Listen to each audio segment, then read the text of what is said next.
This battle system is like hitting all the right notes for me right now. Got him. Take that. Steven, You obtained a classic cabbage. Hello, my friends, and welcome back to PlayStation Underground. On today's show, we are playing Ni no Kuni 2 Revenant Kingdom, coming to PS4 on March 23rd.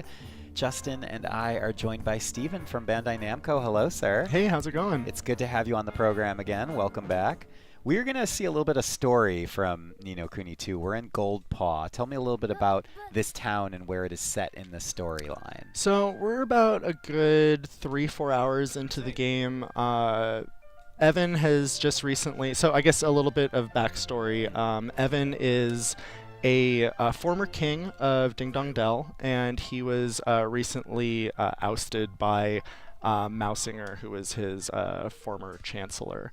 So in going through the story, he discovers that he needs to create a kingdom for his own. So he's been missioning around, gathering more party members, working with Roland and Tani and Batu. And he's come to Gold Paw to be able to meet with the king of Gold Paw, whose name is Pugnacious. Okay. So, first question, aren't we a little young to be gambling? A little Are there young, any but rules about in Gold Paw? it seems that in Gold Paw you are free to gamble as long as you do not have a outstanding debt. So, okay. you know, it's an equal opportunity where anyone can come to this town. The whole town So let's just make sure we win and everything will be okay. Yep. So Who's the evil chancellor that overthrew Evan? his name is Otto Mausinger. Is Mausinger a mouse? Yes, he is. Yes, I knew it. It was I high called time it. for the mice to finally take over in a town that's supposed to be cats and mice living in harmony. It turns out that there's some underlying tension, Okay. and the mice decided to kick out the cats. I feel like there could have been a more peaceful revolution, but very well.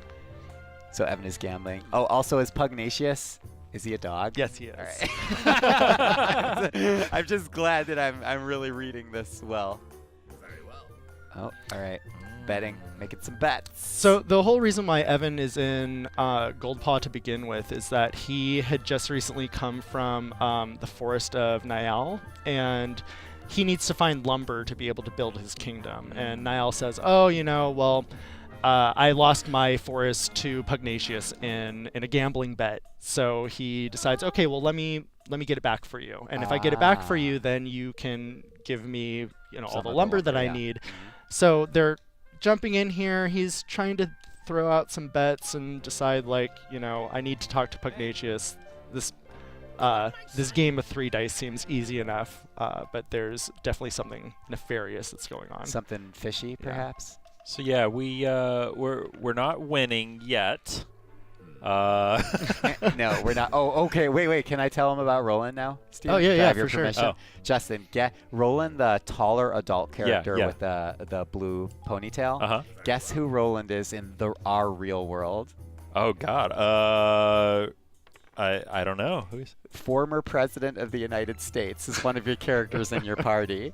what? Yes. So like he goes from the former elected office to entering this fantasy world and serving in your party, which Oh, is just man. the best. That's a really useful experience to have when you're building a kingdom, I think. I think so. Also, yeah. So, actually, I didn't even think about that. That is very true. Excellent point, Justin. That was one of the he things looks, that he really looks younger now, but he's like in his 50s. Anyway, go ahead, Steve. his thought was, like, when he came to this world and he sees, like, all the trouble that Evan's going through, but sees a lot of himself in Evan. So he decides, like, you know what, I'm going to groom him to be a ruler, because I've had Nice. experience in doing so in my own world. He actually had to explain it to Evan in that, like, well, I'm a king from where I come from, and he's like, oh, that's so amazing. He's like, well, kind of. It's more of a president, but, you know, same idea. Hey, I'm starting to think this is rigged. Shady Lofty. dogs. So cute.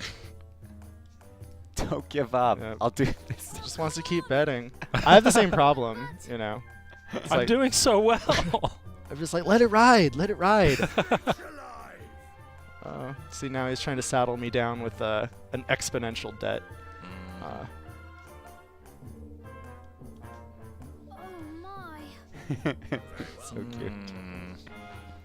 Steven, I really do think something nefarious is going on here with this gambling. Okay, so this is like one of my favorite little characters. Whoa! That guy maintains your debt. Oh my god. But I think the Oh boy. to have like this crazy long neck crow thing just gawking at Screaming, you "You like owe me." you owe me. I'm just Your like, oh, that's so literal perfect. debt on your shoulder. I love it. Yeah, eyes not really looking at anything. Does he keep saying you owe me? Yeah. Yeah. So that's the function in Gold Paw. Anyone who has a debt, there's a friendly little familiar that Friendly, will yeah. remind you kindly, Gentle that, you have reminders. that debt that's looming over your head. Their existence is purely pain to provide debt So services. So Ni no Kuni 2, is this how direct of a sequel is this to Ni no Kuni 1? Is it a completely new story in the same universe, or are we going to see what happened to Oliver and all that, or? It's a similar universe. Think of both Ni no Kuni Wrath of the White Witch and Revenant Kingdom as like a sandbox for level 5. So they've taken certain elements that are consistent across both games, whether it's some of the enemies that you might incur, some of the world locations, but there isn't necessarily a direct continuity between Not like a single narrative both of thread the going through. stories. Yeah. But anyone who's played the first Ni no Kuni will be able to find a lot of Easter eggs, little nods to the first game. So I think it's fun for anyone who's played the first one that you can jump in and you can discover all these little bits. But then for someone who doesn't know Ni no Kuni Wrath of the White Witch, you can play this and not feel like you've missed out on any of that context, Awesome. which Yeah. can be sometimes a barrier for people. And now that we're kind of seeing things in motion here, I gotta say, what an upgrade this is from the first Ni no Kuni. Running on PS4 now, just the frame rate looks a lot better. The visuals look a lot crisper. I'm really impressed. And I mean, Ni no Kuni was known for its gorgeous art style and visuals, the original one, right? So this is just even more in that direction. Yep. You really get to see the art style sing. And like from every angle, this game is just so gorgeous. Like to run around, and like the game really encourages you to go around and discover different locations and really explore, which I think is really great. So now we're gonna go investigate what the shady happenings I with think these. this is a casino. Yes. Okay. The giant dice Yeah. gave it away. Yeah.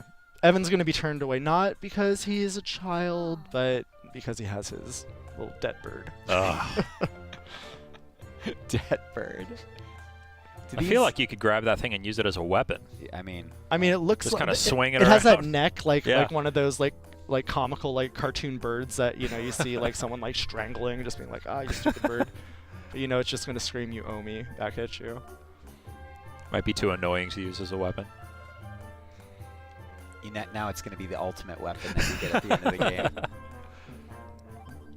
And I think even though once we're going into this section, I'm gonna be jumping to all of the key people that we need to talk to. But basically, when you go into any of these cities, all the characters you can go up and talk to, and they're all going to give you different context to the story. It's a lot of care has been taken in making sure that Level 5 wanted to create a very believable living world that you're interacting in. That's so valuable. I think the NPC is often not given the same love and care that the main cast is given in RPGs, but sometimes those are the characters you're interacting with the most are NPCs that are Exactly. out in the towns and in the field, and having them have poignant dialogue or pointed dialogue makes it so much better. Well, especially when these characters are supposed to conjure a feeling, and you're not really going to gather that until if you don't have a believable cast.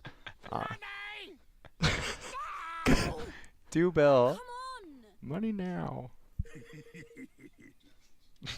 Okay.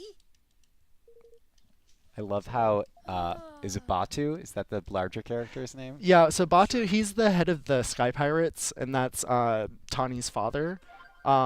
He recently joined you, and he's pretty funny because he adds a bit of that tough guy comic relief. Oh, so two of your characters in the party are related. It's a father and daughter? Yes. Okay, awesome. Now, I don't know if I agree with that parenting style of going on dangerous adventures with your child. Come on. Well, it's funny because like earlier in the story, Tani is abducted by some wyverns, and she's captured, and Evan and Roland decide that they're going to go and save her, but Batu, even though he's the head of the Sky Pirates and he's this like big tough guy, he made it seem like really like, oh, this is like some insurmountable thing, like she's gone, like, you know. So it's funny how his courage comes after you've done all of the hard work.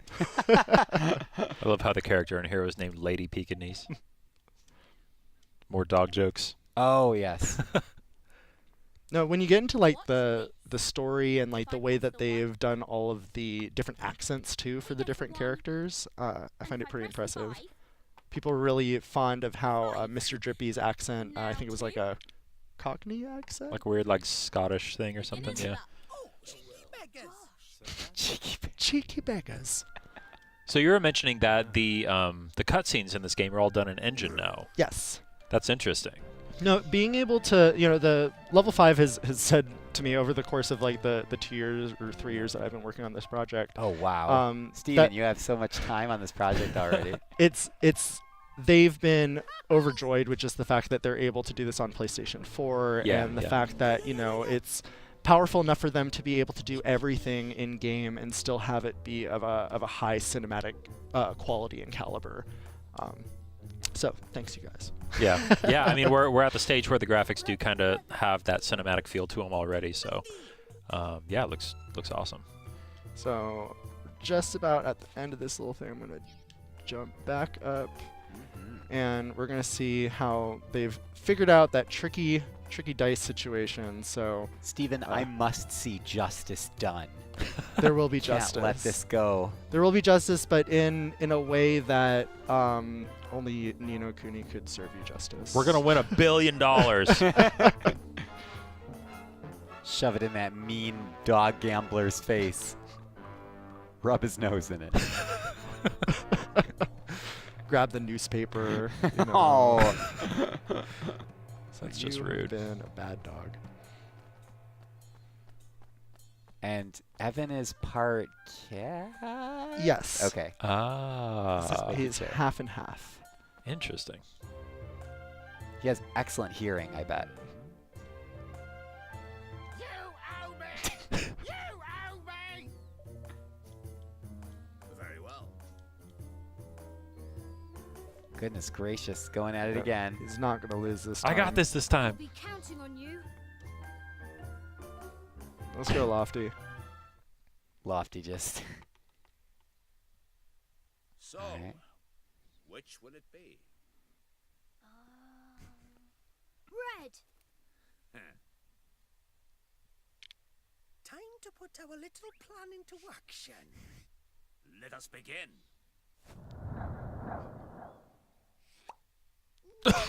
What? Oh my god. Wow. Terrible. Had to have some Matrix bullet time in there. Oh, that's impossible. Oh my god. Wow. I can't believe what I just saw. What?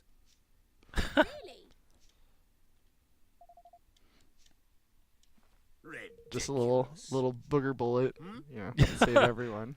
Can we equip that as a weapon in the battle? That'd be great. I'm still trying to process that was a cutscene from a video game that is coming to PS4. That is just oh my god, this guy is the best. Yeah, Who, Mandarin or Pugnacious? If that's Pugnacious, I'm all about Pugnacious. That is definitely Pugnacious. Yeah. Got the 1,000-year-old face right there. Love it. Goodness. It's funny because there's definitely some sneaky things that are going on in Goldpaw, but background-wise for Pugnacious, he actually comes from a very poor family. and They're gone. his Good. intentions were all, I guess, good-hearted to begin with, and somehow he's kind of fallen off the tracks a little bit, and greed has seemed to have superseded any sort of other judgment. Yeah, he went to jail. Yep. Heck yeah, man. So Justice was done. I called it again. Oh, look at that world map. drop into this. Let's drop into the Calm Lands really quick. It's a good looking world map, gotta say. It's Oh, I nice love as- the loading icon. As you go through the game, you find different trapdoors. And Oh my you god. Can go Oh my and, god. it helps you like get to different areas. So this is the overworld. So as you can see, the characters, they take on a more cute, Little chibi forms, chibi yeah. look to them. My gosh. That is adorable. And so when you're in the overworld, all the battles are instance battles, like you see here. But when you're in a dungeon, they're actually seamless battles that go from one area to another. This seems much different than the battle system from the first Ni no Kuni. Very different. So the first one was kind of a hybrid turn-based. So Yeah. whenever you brought up a menu and you wanted to select different characters, it would pause. It does still do that if you're bringing up your menu for using items. So Yeah. you don't have that stress of feeling like, oh, I need to use my items in real time. Yeah, thanks a lot. Oh, guys. I need to hold on. We do need to talk about the Higgledies at some point. Higgledies! Oh, is that them? Higgledies. So the Higgledies are little sprite characters that are natural phenomena in this world. So they're all phenomena from different types of elements. So Right. there's fire, light, darkness, water, and you can catch them and collect them and equip them in battle, and they give you different attacks and different benefits. So they take a bit of the place Yes, of go Higgledies, the go. familiars from the first game. Like, see how there's this circle of influence here. Oh, yeah. I think that's Whifflaff. And Whifflaff, his move is to Ah. create like a field that will help me build up health for any Oh, players cool. that are within that circle.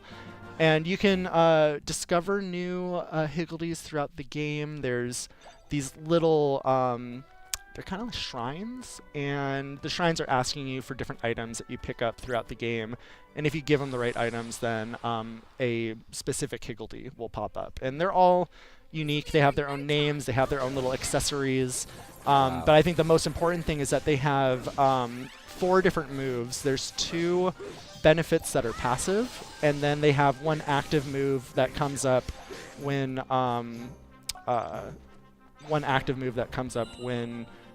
there's that circle of influence. Right. And then when you are in an awakened state, they have an additional benefit. And you can always look at, it's not in this menu, let's see, it's in this one. You can go and you can check out like your party and each of these guys. So there's, Runcible the Righteous, and if I go into like the information, it shows that there's different benefits, like he can restore health to people, he can bring out a cannon on the battlefield.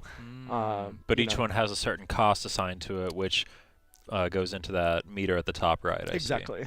Ah, I see. I have so many questions because I love RPG battle systems. They're the best. One of which is it seems like you can control all the characters in your party, right? You can switch between them. You can switch on the fly, and you can only have 3 characters dispatched. So Got it. right now I have Roland in the back ranks. Can you bring Roland in during battle, or is that all done out of battle to decide your dispatch? It's all out of battle. Got it. I love that kind of like dashing spell slinging you were doing a second ago. That's really cool. Oh my god, there's the cannon, Higgledy cannon. So is he primarily a magic user? He has a magic wand. Everyone has a physical weapon that they utilize, and then a portable. So Tani and Batu both have arrows that Oh, they cool. use, and Roland has. Whoa. Careful, Steven, run careful. Get that. Let's give you a little bit of health real quick. Some soar away This would be battle great. system is like hitting all the right notes for me right now. Got him. Take that. Steven, You obtained a Matt, classic cabbage. the On the left side of the screen, running from up to down, there were some weapon icons there with different percentages. Can you talk, is that going to be crucial to battle as well? Is that something you can talk about? So when you're using your different abilities or your skills that are in your skill palette, once your weapon is up to 100%, it's going to give you an added boost when you use that move. So now that I have this at 100%, I can go ahead and charge this move, and hopefully that'll... Oh wait, no, that was a steal. But then you can switch those weapons on the fly, and each weapon that you have has maybe different benefits for different elementals. I see. Different strengths, and then I can switch over to Batu. Oh, I see. So each character can bring in 3 different weapons into battle. And you can also save the boost so that you're able to go into a battle and make sure that you have like a couple really strong hits that you're able to shoot off really quickly. Awesome. Gotcha. So I assume we want to use like water spells on this guy. Yeah, these guys always run away really, really trickily. Ah, Curse you, dancing flame being. we'll get him next time. They're so cute though. Oh, and so another thing that's really cool that I wanted to show you was the, not that screen, it's the tactics tweaker. So in the game you can go through, and once you've unlocked the tactics tweaker, it gives you an opportunity to be able to tune exactly the type of experience that you gain in like the spoil setting. Like so here I was able to increase either growth or gold, or finds versus rarities, stuff like that. Interesting. Over in this area you can adjust like it says was this reduced damage when blocking, or decrease the amount of time it takes to escape. So depending on your playstyle, you can adjust these using your battle points, and you earn battle points as you progress through the game. And Steven, in the cases where there's a slider in one direction or the other, do you have to spend battle points every time you want to move it, even if you're kind of backtracking across a different direction? Anytime you're making those adjustments, you're going to be spending your battle points. So it's not like you can just cheat the game and just change it always on the fly. Like you need to actually put in points. So this is explaining how there's different monster types that are in the game, and you can give yourself a benefit or a strength against a certain type of monster, but to do so, that's going to give you a weakness towards its counter. Interesting. So you like thinking if you're going to a specific area and I want to maybe move a little bit of the benefit in like one direction or another, and as I level up, it costs more points for me to be able to make these adjustments. And you earn battle points just by participating in normal battles? Mm-hmm. So someone could, if they were in a pinch, try and grind up those battle points, build a collection, and then make adjustments. Mm-hmm. Cool. Is that tactic tweaker kind of considered with the difficulty scaling throughout the game, or is it more of like a handicap for people who might be having trouble with the game? It can kind of be a little bit for both, because I've found that in certain areas, like even though I've run through and I've beefed up the characters pretty good for right now, there is times where if I'm not well suited against a certain type of element, that it actually will make me expire. So it's definitely not an easy path throughout the whole game. Let's see, I want to look back. That sounds great. It's another element of that's, strategy to a game that already seems like it has a lot going on. Like 3 different characters at a time, each with 3 different potential weapon slots. So this Your is Higgledies. There's a lot going on. And this is a dungeon, so you can see like how there's enemies that are out in the field. Once you jump up and you incur them, then it's going to bring up a wall limiter, so you can only go so far away from them. Oh, cool. Can more enemies join this battle if they wandered into, or are they locked out? It's a limited amount. And then like see how I have like this dizziness? It's actually reversed all of my controls. So well, you were doing great switch to Tani here. I love the seamless transition into battle. There's no loading screen or anything. Yeah, this looks fantastic. Steven, any parting thoughts or advice for the PlayStation Underground community?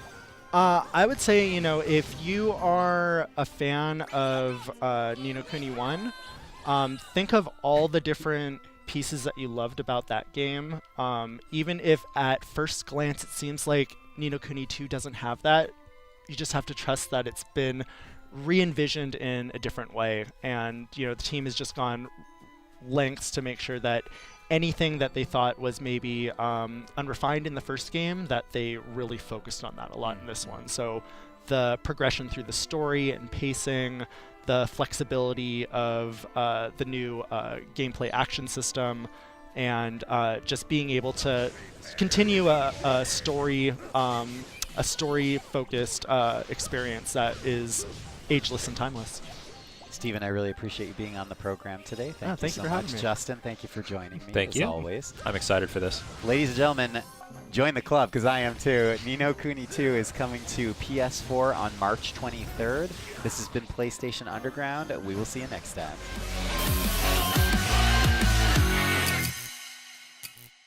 PlayStation